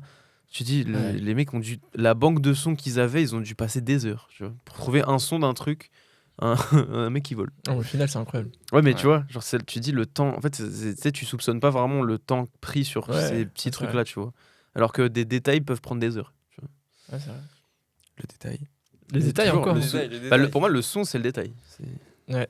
Moi, pour moi, les films qui ont plus besoin de son. Déjà, je vais dire une. Là, c'est filmé. Pour moi, j'allais dire c'est manga animé. Enfin, pas manga du coup, c'est animé et dessin animé. Animé, dessin animé. En fait, des films d'animation. Films d'animation. Est-ce que c'est du coup c'est vraiment bruitage toi en fait. Plus. Ouais. Moi, franchement, un bon bruitage. Ça me satisfait plus que. Ouais, parce qu'en fait, tu te dis, mais en vrai, dans les films aussi, il y a des bruitages. C'est ça qui est aussi, tu vois, genre les bruits de pas et tout. Ils refont en post-prod les bruits de pas. Mais pas souvent. Enfin, pas. Si, souvent, justement. Si. Ah ouais. Tu sais que tu soupçonnes pas. Hein. Parce qu'en fait, le micro, il est là. Et tu sais, il n'y a pas une perche qui est. Oui, mais quand genre quelqu'un marche dans une maison et tout, ils le font pas. Non, parce que non. T'as un travail sur le son aussi. Les sons de grincement qui sont assez désagréables. Je t'en avais parlé, par exemple, justement pour Scratch. Où si t'as des sons de grincement, de frottement, ça donne un côté désagréable. Ouais, c'est ça. T'as tous ces bruiteurs là qui vont refaire les sons pour justement que ça fonctionne avec l'image. Mais c'est ça. Non, mais en fait, c'est souvent, quand quelqu'un marche sur du parquet, par exemple, voilà, ça je comprends, mais quelqu'un qui marche dans une maison en chaussettes, tu vas pas faire. Non, mais si tu vois pas ses pieds en soi. Oui, voilà, c'est ouais, ça. non, c'est Tu fais ça. ce que Non, tu non, veux, mais hein. oui. Mais en fait, c'est souvent quand le bruitage, genre quand ça apporte un truc, quand c'est une volonté artistique aussi. Ouais. Tu vois, par exemple, je pense que dans Dune, c'est la démarche là qu'ils font dans le sable. Ouais. Tu vois, Ah, ça, c'est doué. bah c'est forcément Ah bah refait oui. en post-prod, tu vois, Mais alors en que tu vois, bruitage. ce que je veux dire par là, c'est que dans les dessins animés, quelqu'un qui mange une maison en chaussettes, c'est vraiment. Oui. Tu le fais, quoi.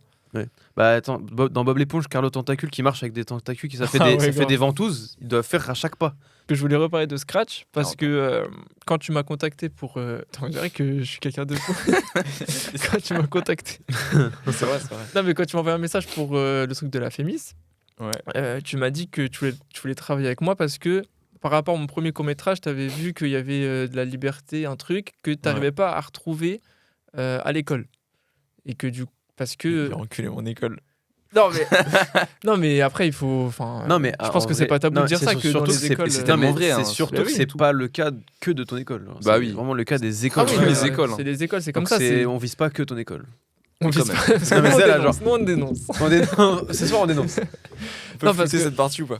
Non, mais c'est quand même. Un peu. C'est quand même connu que dans les écoles, et c'est tout à fait légitime, il y a rien de mal. C'est que c'est cadré et que tu dois rentrer dans une certaine Case. standardisation Ouais, de c'est tes productions ouais, pour c'est que tu sois évalué par rapport à ça. un truc parfois, de c'est base. chiant. Tu En vois. fait, ça laisse pas forcément place Des à la libertés. créativité, Ouais. à ta patte, tu vois. Ouais.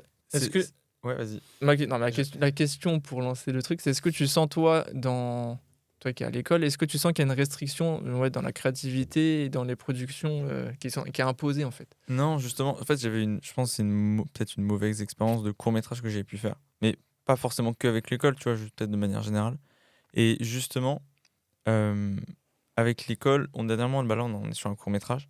Et je sais que il y a un des professeurs on a fait des réunions sur des prépa prod, et il y a un des professeurs qui donnait pas d'importance au son. Et justement, lui, il a été rappelé à l'ordre. Ouais. Parce que justement, fallait nous inclure dedans.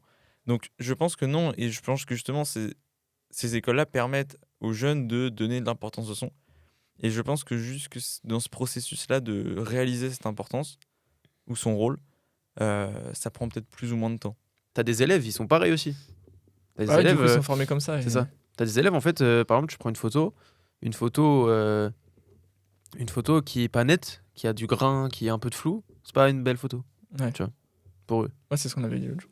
Moi, c'est ça, Ouais. incompréhensible. Ouais. Tu vois. Après, je pense qu'il y a aussi vouloir un peu te mettre aussi dans un moule, peut-être, parce Ouais. que Non, mais plus tard, quand tu es amené à bosser avec beaucoup de monde et dans ce milieu-là, peut-être qu'ils veulent justement plutôt que tu dois dans ce moule pour que tu trouves facilement un boulot ou que tu t'adaptes mieux à ce qu'on te demande plutôt que. Mais bien sûr, c'est hyper intéressant. De toute façon, on est quand même là parce qu'on a envie de faire l'art et faire Ouais, quelque chose c'est d'assez ça. artistique C'est et donc ça. de s'exprimer à travers. Et donc, je comprends. Mais après, je pense qu'il y a cette volonté de nous mouler pour plus tard. Ouais.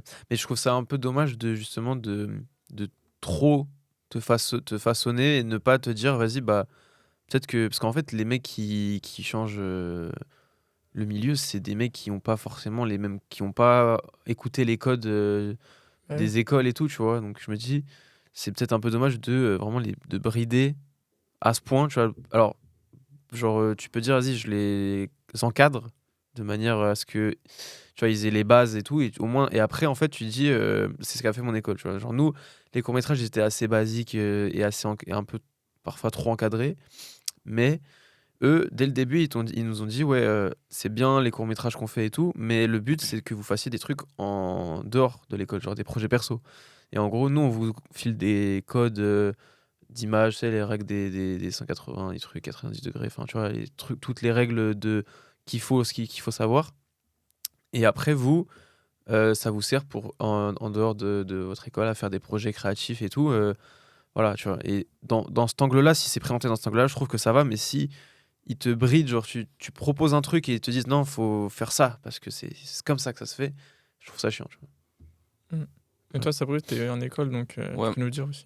Moi, je suis d'accord que il nous prive un peu de notre créativité, genre, parce que l'école, c'est hyper encadré.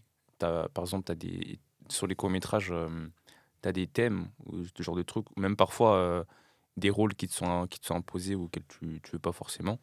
Et je trouve que ouais, dans ce cas-là, c'est un peu chiant parce que tu as envie de faire ce que tu as envie, mais sauf que on t'impose autre chose. Et parfois, ça te motive moins à faire ton projet. Mais je trouve que d'un côté aussi, les écoles, ça te permet aussi de créer des choses. Enfin, c'est quand même ouf qu'on ait des écoles qui, par exemple, qui ont du matériel ou même qui proposent ce genre de trucs, quoi. Donc, parce que je pense que leur idée, c'est de te dire, vous êtes à l'école pendant 3, 4 ans, 5 ans, c'est ça. On vous donne les bases, et après vous avez toute la vie pour péter votre cerveau à faire ce que vous voulez. Et on vous donne les bases, et vous faites bien pendant 4 ans, on vous bride pendant 4 ans, mais vous avez un truc bien carré. Et, bon, après, c'est une vision.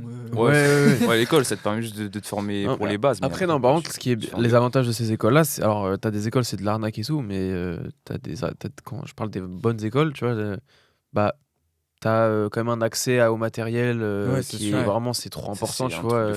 T'as l'accès. En plus, tu peux vraiment je sais pas si c'est le cas dans vos écoles, mais tu peux, genre, l'équivalent d'une bibliothèque, tu vois, tu peux emprunter une caméra pour un truc perso. T'as une caution. Enfin, au début de chaque année, tu donnes des chèques de caution. Si tu pètes un truc, c'est toi et ta merde, tu vois. Mais du coup, tu vois, avoir un accès au matériel quand tu veux comme ça, ou même, tu vois, tu parler à ce que c'est pas des profs, c'est des intervenants.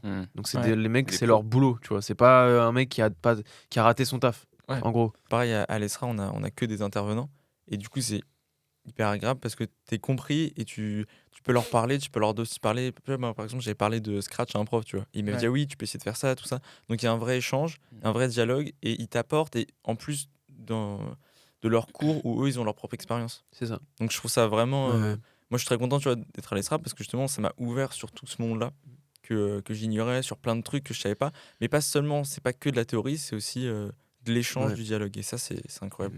Mais même je trouve qu'aussi ils peuvent t'aiguiller sur les codes professionnels qu'il y a dans le milieu, tu vois, genre les attitudes à avoir ou ce qu'il y a à éviter. Ils peuvent te donner des vrais conseils sur quand tu veux te lancer dans un truc, tu vois. Alors du coup c'est pas que des conseils créatifs qu'une école peut te donner.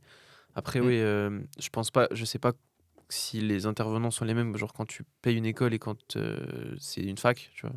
Je pense pas. Mais non, mais je pense pas que ce soit le cas du coup en fac. Ça. Mais du coup, si t'es pas étudiant en école et que t'as pas le matériel à disposition, est-ce que tu dois te brider? Est-ce que non, justement non.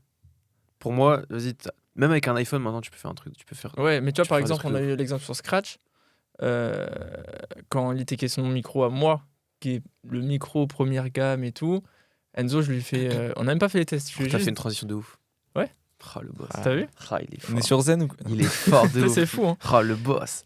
Et je lui ai parlé de mon micro, je lui ai dit, je lui ai donné un ref et tout. Il a regardé, il a dit, frérot, on va aller. C'est ça. On va aller à. Et je pense que le micro, c'est d'ailleurs le plus important.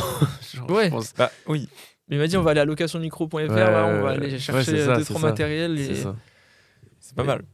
C'est pas mal. Après, je pense que ça dépend ce que tu veux faire aussi. Parce que si tu as vraiment envie d'en faire, je pense que, comme l'a dit Orelsan, si tu veux faire des films, tu as juste besoin d'un truc qui filme. Ouais. C'est vrai. Deuxième bête de phrase, tu vois. On les enchaîne comme ça. Et donc, je pense que, oui, si tu veux vraiment en faire et t'aimes ça, tu peux te lancer avec le téléphone maintenant. Franchement, en fait, c'est ça. C'est très bien. C'est ça. Et puis, même, genre, rien ne t'empêche, tu fais un truc. Genre, par exemple, même, tu fais une musique. Tu fais une musique. Pour revenir un peu dans le son. Tu fais une musique. Avec les moyens du bord. Genre, vas-y, t'as un niveau un peu débutant sur les logiciels de MAO, musique assistée par ordinateur. Voilà. Petite traduction. Voilà. Pour pas que vous soyez perdus. Et tu vois, t'as pas le niveau. En fait, 2 ans plus tard, tu peux revenir sur la musique que t'as fait, sur le projet que t'as fait, et avec le niveau que t'as 2 ans plus tard. Et tu vas améliorer ce que tu as fait, tu vois. Et c'est pareil pour une vidéo, je sais pas, un montage que tu as fait il y a 2 ans, en fait, tu peux reprendre le truc, tu peux le refaire en mieux, en fait. Et pour moi, c'est pour ça, en fait. En fait, rien ne t'empêche de commencer avec du matériel pourri avant, en fait. Et limite, tu peux avoir, si tu as une vraie vision artistique, il y aura un côté authentique qui ressortira, tu vois. Ouais. Moi, j'aime bien ce truc de, ok, il a fait ça avec ça. Qu'est-ce qu'il va faire avec. En fait, c'est ça, tu vois. C'est ça. Bah, pareil, tu vois, t'as des projets musicaux, rap ou quoi, qui sont mixés à la Zub entre. Genre, le mec, il a record entre 2 matelas pour l'isolation. Il a mixé en vif sur son PC et tout. Enfin, voilà, il a un micro dans une chambre et ça a donné des projets de ouf, tu vois. Donc, c'est ça aussi, c'est pas forcément le matériel qui fait la qualité du truc. Non, après, il y a quand même Justine Triet, du coup, la réalisatrice de Anatomie d'une chute, qui a quand même dit l'image peut être pourrie dans un film, mais le son doit être parfait. Donc... Oui. Non, mais alors, dans un film, oui. On est au-delà des 50%. Là. Dans un film, oui. Je crois qu'elle a dit 100%, mais je veux pas. Non, mais dans un film, ouais. Mais peut-être, ouais. En fait, quand tu commences, obligé, tu peux pas être quali. Alors maintenant t'as des gens, ils sortent de nulle part, ils ont des budgets de malade. Bah oui. Je sais plus maintenant, tu comprends plus. Mais voilà, quand tu commences, rien ne t'empêche de faire des montages avec ton iPhone. Non, mais surtout que, par exemple, les iPhones offrent quand même toute cette disposition avec les logiciels qu'il y a déjà dedans, même, tu vois, avec la qualité, tu vois, avec déjà tout. Ils ont sorti un CapCut. CapCut, ce truc, c'est tellement complet pour faire des montages. Genre, c'est choquant. Genre, t'as trop d'effets, des trucs, tu fais tout n'importe quoi. Tu peux commencer facilement avec peu de budget à faire quand même quelque chose de pas mal, pas professionnel ou quoi, mais déjà pour arriver à faire ce que tu as envie de faire. Ouais, c'est ça. De représenter tes idées, représenter ce que tu as envie d'écrire. Et je pense que déjà, ça déjà, c'est super pour commencer. Après, c'est sûr que plus tu veux en faire, plus tu auras envie de t'améliorer. Et t'améliorer, ça va aussi jouer sur le matériel. On parlait des films qui avaient mal vieilli, des films à l'ancienne qui avaient un peu mal vieilli. À cause des effets sonores. À cause des effets sonores. Est-ce que l'expérience ciné en est pas aussi pour quelque chose où quand tu découvres ce genre de film au cinéma, il s'inscrit un petit peu comme un truc intemporel. Et aujourd'hui, ça c'est des gros films, donc tout le monde va le voir au ciné. Mais les plus petits films qui n'ont pas la taille de Star Wars et tout, est-ce que d'aller voir le film au ciné, ça peut pas donner une autre dimension au film? Est-ce que l'expérience cinéma est finalement la plus aboutie pour bien écouter un film? Bien écouter un film, c'est marrant. Non, non, par exemple, je vous donne un exemple pour vous lancer. Par exemple, Oppenheimer, même si c'est un gros film, je pense que il a fait record d'entrée, etc. Je pense que le voir au ciné ou le voir chez soi, c'est complètement différent. Oui, totalement. Rien que pour la scène de la bombe. Rien que pour la scène de la bombe. Même ce silence dans une salle de ciné, pour moi, c'est un contre-pied. Je m'attendais vraiment à une explosion de fou. Et non, exceptionnel. C'est vrai. Je trouve que oui, parce que genre, quand t'es dans un ciné, quand t'as le son, l'image, c'est grave immersif. Alors que chez toi, tu peux avoir des bruits, tu vois, si t'habites avec des gens. Ou oui, c'est des bruits parasites, Voilà, des bruits parasites. Bon, t'en as aussi au cinéma, les gros cons qui mangent et tout, mais. Les gars qui sortent leur tel. Les gars qui sortent leur tel avec qui t'as fait te battre. C'est ça. Mais le son au cinéma, genre, c'est fait exprès pour te mettre dans le truc, genre. Alors que chez toi, je pense que, comme un film comme Oppenheimer, en plus, c'est un film ultra long. Je pense qu'il y a peut-être des moments où tu vas décrocher. C'est vrai que ça laisse dans le film. Et même, tu vois, c'est l'équivalent d'écouter une musique en haut-parleur et dans un casque aussi, tu vois. C'est vrai. Parce que, en gros, le film est pensé et mixé de manière à ce que ce soit un comment ça s'appelle, ta bulle. Soit que tu viennes dans l'univers du film, tu vois. Et quand tu regardes, après ça dépend des cinémas, hein, mais parce que t'as des cinémas où la sonorisation est bizarre. Oui, on va prendre une salle. Mais une salle basique standard bien. T'as le son est fait de manière panoramique. Enfin, du coup, c'est genre des fois, tu vois, par exemple, quand on a vu King Kong au ciné à l'UGC Normandie, j'étais trop petit pour le voir au ciné quand c'est sorti en 2005. Mais du coup, quand je l'ai vu là, donc j'avais déjà, c'était un de mes films préférés à la télé déjà de base, tu vois. Mais là, je l'ai vu au ciné. Et il y a une scène qui est marquante dans le film, c'est la scène, c'est une scène, tout le monde l'a vu ou pas? La scène où ils sont dans la caverne avec les insectes là, tout en bas. La scène, il y a pas de musique, il y a que des bruits de trucs qui grouillent et tout, c'est dégueulasse, tu vois. Et dans du coup c'est déjà marquant à la télé, tu vois. Mais quand tu vas au ciné, en fait, t'es assis, t'as l'écran, mais t'as les bruits qui viennent de derrière toi. Donc en fait, t'as vraiment l'impression qu'il y a un scarabée géant qui va arriver genre à côté de toi, normal, il va aller dans l'écran, tu vois. Et ça, je trouve ça fou parce que c'est ça que là, moi, le film, c'était déjà un 5 étoiles, mais ça est devenu un 6 étoiles, tu vois, parce que 6 sur 5. Parce que la sonorisation change tellement de choses et te met dans un tel mood que ça, pour moi, pour ça, t'as toujours le débat de le cinéma va mourir et tout. Non, jamais. Non. Et après, par contre, ça dépend des films, tu vois. Genre, un film, Je verrai toujours vos visages, qui est un très bon film. La sonorisation n'est pas. Enfin, il n'y a pas une plus-value de ouf à le voir au ciné, tu vois. Oui. Genre, vu que c'est un film très basé sur le dialogue et tout, Ouais. il y a moins cet aspect-là de le voir au ciné. Ouais, un travail de son, quoi. T'as tout cette. En fait, tu dis. Cette sonorisation, je pense que tu parles aussi peut-être de spatialisation. Ouais, la spatialisation, Parce que, surtout. En fait, ce qui est intéressant au cinéma, c'est le nombre d'enceintes qu'on a quand même. Ouais. Et moi, je sais que j'écoute, tu vois, quand je suis chez moi, je regarde un film, je le mets sur des enceintes, mais j'en ai que 2. Donc, du coup, j'ai juste une stéréo classique. Moi, j'écoute en full haut-parleur bruit de la télé. Voilà. Freebox TV. Déjà, on n'est pas dans ton monde, déjà. On n'est pas dans ton monde. Il a dit, bah en fait, moi, j'ai un home cinéma. Donc, non, mais j'en ai que 2. Le coup de la télé Samsung. J'ai une petite enceinte, mais c'est vrai que déjà, le rendu est pas le même. Ouais. Mais c'est vrai qu'en fait, ça a cette idée de Dolby Atmos, enfin, vous connaissez sûrement. Ouais. Et là, c'est une spécialité de mixage, en fait. Et c'est hyper. T'as cette verticalité des sons, t'as des sons qui sont en haut, en bas, à gauche, à droite, devant, derrière. Donc en fait, t'es au centre d'une pièce et t'as tous ces sons-là qui te mettent en plein milieu de la scène. Et c'est hyper immersif. Et ça, c'est incroyable dans le mixage. Et d'ailleurs, ils font de plus en plus du mixage en pensant à ça. Ouais. Pendant longtemps, c'était. On mixe en 7 points, c'est-à-dire que t'as 7 enceintes. Autour de toi, t'en as une là, tu vois, comme ça. Okay. Je peux pas vous refaire le son. Oui. Vous regarderez. Mais avant, vous regarderez Scratch. Mais et genre t'as une petite enceinte en plein milieu de la salle aussi, qui est le point 1. Et là, c'est une sorte de caisson de résonance où genre là t'as que les graves quasiment. Okay. Et donc en fait t'en as plein comme ça autour de toi. Et donc avant ils mixaient en 7 points. Souvent, et après pour certains cinémas ils faisaient du Dolby Atmos. Mais du coup c'était pas du vrai Dolby Atmos, que c'était pas approfondi, donc il y avait moins d'importance. Et là maintenant c'est différent, c'est plus on part sur du Dolby Atmos et on va finalement enlever un nombre d'enceintes petit à petit.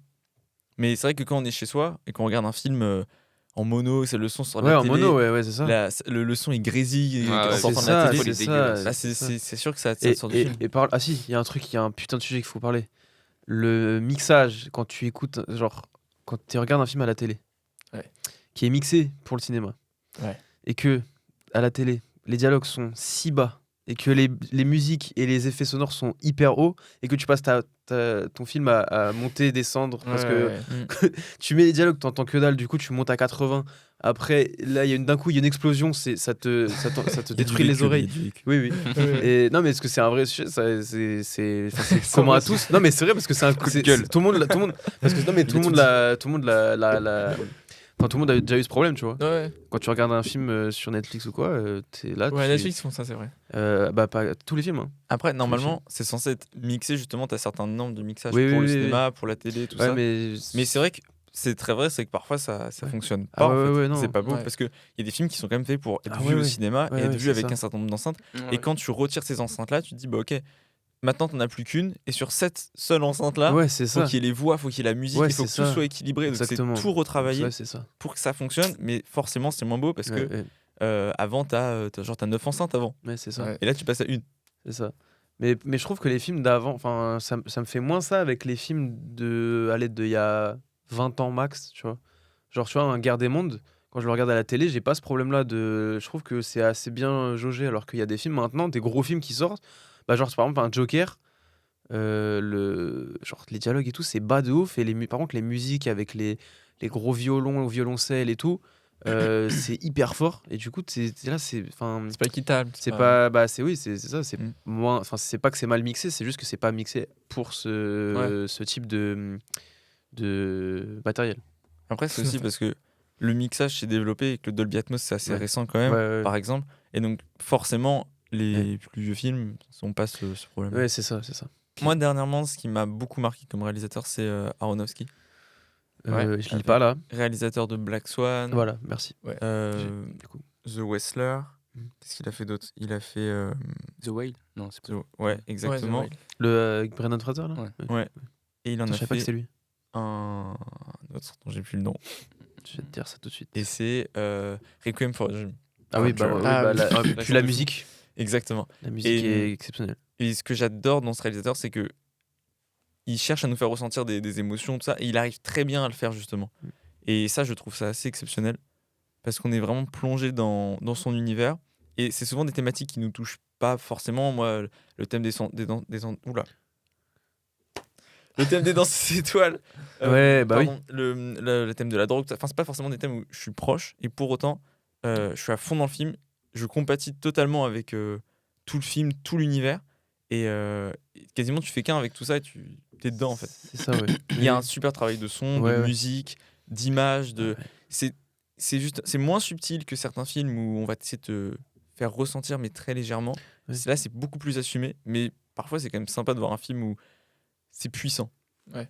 Voilà. Bah, rien que la musique Requiem for a Dream, hein. La musique, c'est une des musiques les plus marquantes en vrai, de toutes les BO. On n'a pas cité parce que là, en vrai, c'est pas un film. Enfin, c'est un film marquant, mais c'est pas le film auquel tu penses comme ça au premier abord, tu vois. Mais la musique, elle est trop marquante. Genre, vraiment, c'est une des. Ouais. Avec Tubular Bells là, d'Exorcist, c'est une des musiques les plus marquantes. Ouais, du coup, moi, pour ma reco, donc j'en ai plusieurs. Donc je vais. Parce que je sais pas si j'ai trouvé fais-en 7. Ouais, j'en fais 7. Tout le temps 7. Ouais, j'en fais 7, ouais. Comme ça, on a jusqu'à 14h. Parfait. Non, le premier, c'est Godzilla Minus One. Ouais. Du coup, film qui est sorti fin d'année dernière et que j'ai vu c'était en février, je crois qu'il est ressorti 10 jours en France. Et du coup, c'est pas du tout le même genre de film que les Godzilla qui sortent, les Godzilla américains. C'est beaucoup plus dramatique que cela. Et l'aspect sonore, alors que ce soit donc les sonorisations, du coup, les sons, tu ressens vraiment la puissance du. Alors, dans les autres aussi, les Américains, tu vois. Mais là, ce qui me choque, c'est le budget déjà. 15 millions de budget pour faire le film qu'ils ont fait, c'est juste de la magie, c'est de la sorcellerie. C'est tout petit. Voilà, pour faire un film sur Godzilla avec 15 millions de budget, c'est choquant, genre vraiment. Ouais, c'est choquant parce que c'est pas beaucoup. Ouais, c'est pas du tout, c'est vraiment faire et la qualité du truc, c'est ça le truc. Ouais. Et du coup, la puissance qui se dégage de Godzilla, les scènes où il détruit la ville et tout, quand tu le vois au ciné, ça m'avait choqué parce qu'il y avait, enfin, tu sens vraiment. Enfin, t'as vraiment l'impression que t'es dans la ville et que t'es dans une catastrophe naturelle, tu vois. Genre, t'as l'impression qu'en fait, il y a un tremblement de terre hors de la salle, dans ta ville. Et moi, ça m'avait choqué.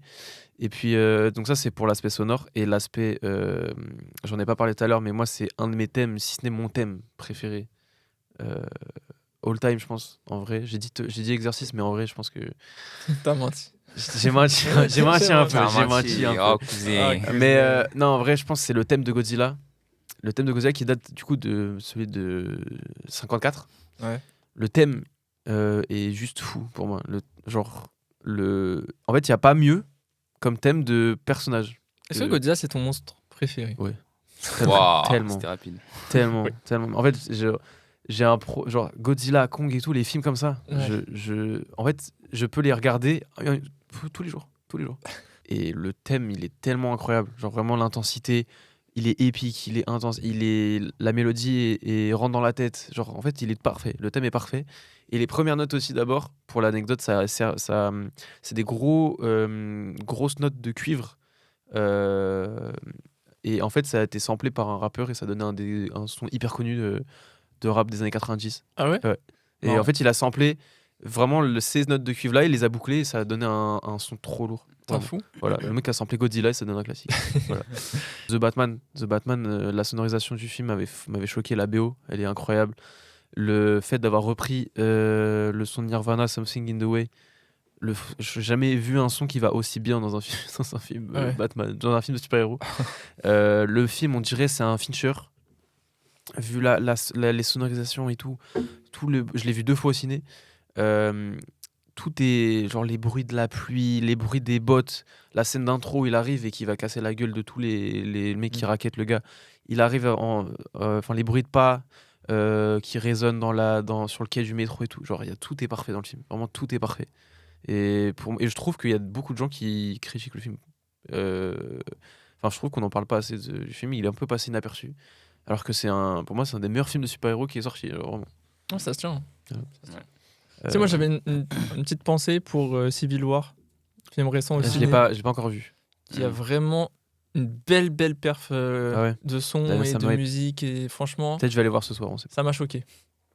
Il y a un petit moment où il y a des clips des clics d'appareils photo. Ouais. Et vraiment, ça te met dans une ambiance, c'est choquant. Mais excuse-moi le frérot. Mais d'ailleurs, en parlant de films qui sont au ciné, Challengers aussi, la sonorisation du film Challengers, du coup, ça fait un contraste trop intéressant et la sonorisation est incroyable, vraiment. Et ouais, la BO de Bullet Train, déjà tu commences par une reprise de Stayin' Alive des Bee Gees.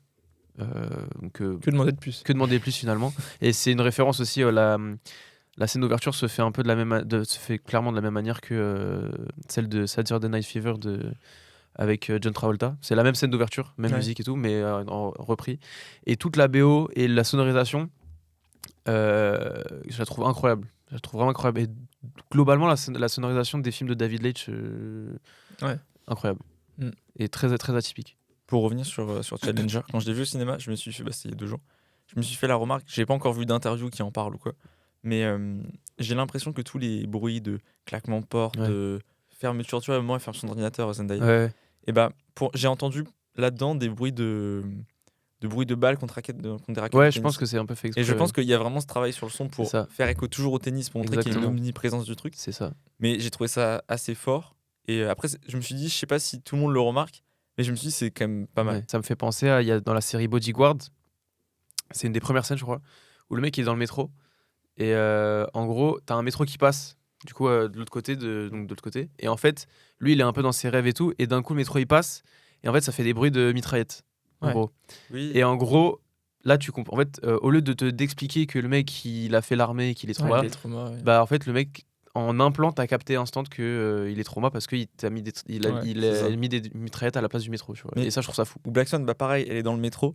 Et en fait, ils ont quasiment fait tous les sons du personnage à partir de doigts, en fait. Enfin, de bruits d'oiseaux, ce genre d'oiseaux, tout dans ce type-là. Et c'est assez incroyable. Et dernièrement en France, on a eu Le Règne Animal, je sais pas si vous avez vu. Je l'ai pas vu, faut que je le regarde. Ça c'est pas mal. La BO est incroyable. Faut que je le regarde. BO incroyable et sur les sons, sur le son des animaux et tout. Chips. C'est pas pour rien qu'ils ont gagné le César comme du meilleur son. Meilleur con. Le César du meilleur con là. Pour les tuches. Ils ont pas gagné qu'un en plus. Non. Ils ont effets spéciaux. Non, il y a effets spéciaux, bande originale. Non, bande originale, c'est peut-être. Je sais même pas si ça existe. Non, il n'y a pas meilleure bande originale. Il n'existe pas. Non, c'est meilleur son, c'est juste son. Ouais. Ah, c'est meilleure musique, non?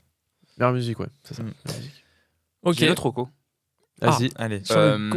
Suspiria de Dario Argento. Et en gros, la musique du film, on n'en parle pas assez aussi. Hein.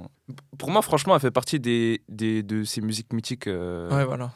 De ces musiques mythiques. Mais après, je pense que c'est parce que le film, il est pas aussi connu que les autres, genre Star Wars et tout. Mais au niveau du son du monstre aussi, il y a tout un truc où il y a un son terrifiant, ou même des arrière-sons où genre le monstre, on le voit jamais, genre on le voit que à la fin. Et il fait des petites apparitions, et genre à chaque apparition, il y a des petits sons où tu sais que genre il y a cette menace, tu vois. Les Dents de la Mer, pour moi, la sonorisation et tout, le thème, il est genre, je crois que c'est un des thèmes les plus parfaits. Genre, c'est pas mon préféré, mais c'est le thème les plus parfaits. Et le stress que ça fout, c'est le thème le plus effrayant, franchement. C'est ça, mais c'est ça. Et en fait, parce que le requin, tu le vois pas. Ça qui est fou, c'est que tu vois quasi rien, et t'es quand même stressé du requin. Et le pire, c'est que ça trauma toute une génération. Et ouais, parce qu'aujourd'hui, tu dis à quelqu'un, imite un requin là, il va se faire. Ouais, c'est ça, exactement. C'est vrai, c'est ça, c'est fou. C'est là où c'est réussi en vrai. Bon, vous avez des. Tiens, t'as des projets toi Non, c'est vrai, c'est vrai. Il sort un EP. T'as des projets perso, pro, trucs, projets. Là, actuellement, avec l'ESRA, on est en train de faire un court-métrage. On va le tourner la semaine prochaine. Et je participe à un film d'animation de 10 minutes. Incroyable en ça. juin. On se retrouve très bientôt la prochaine fois. Exactement. Bientôt, merci d'avoir écouté. Allez, on arrête là. Au plaisir. Ah putain.